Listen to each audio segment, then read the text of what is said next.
Hi, this is Rachel coming to you with this week's Sparkle of Shabbat. And this week I wanted to talk a little bit about the concept of having an Aliyah.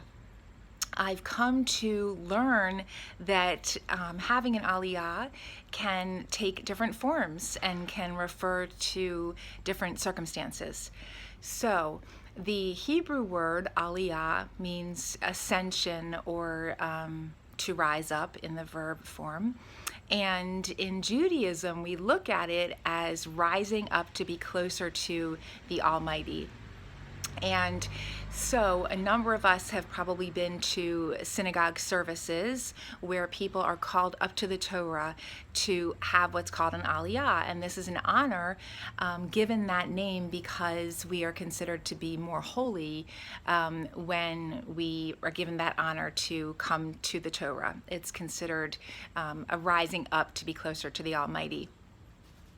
People also can do something which is called making Aliyah, which is when they decide to move to Israel and take up residence there, citizenship there, and that's called making Aliyah.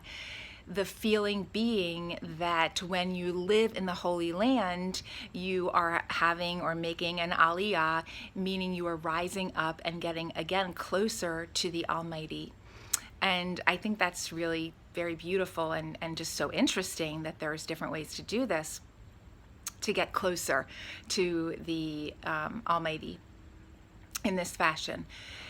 Another way that has come to my knowledge, just based on losing our beloved Josh of blessed memory, I've become very interested in where does the soul go and how can we help the soul on its journey.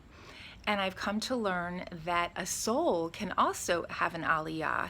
A soul can rise closer to the Almighty. This is based on my understanding and my viewpoints of spirituality.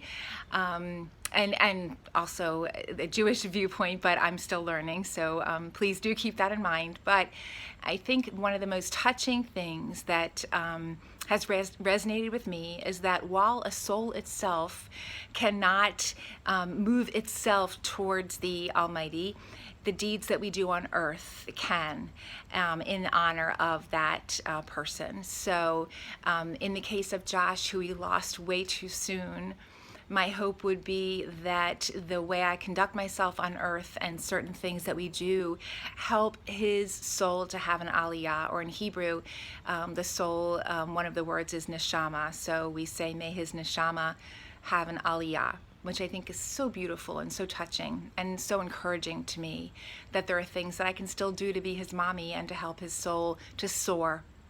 I know we spoke last week about different ways that we can commemorate someone, and there are different ways we can help their soul to soar.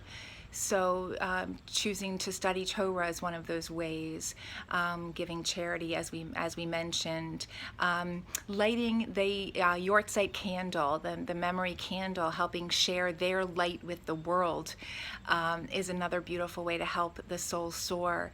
Sharing a celebratory meal, or I don't know if it's celebratory, but a special meal with family and friends around the Yortzeit is a special way to do that as well. So my sparkle for this week would be, may we all have an Aliyah and come closer to the Almighty, and may we also help those we love to do the same.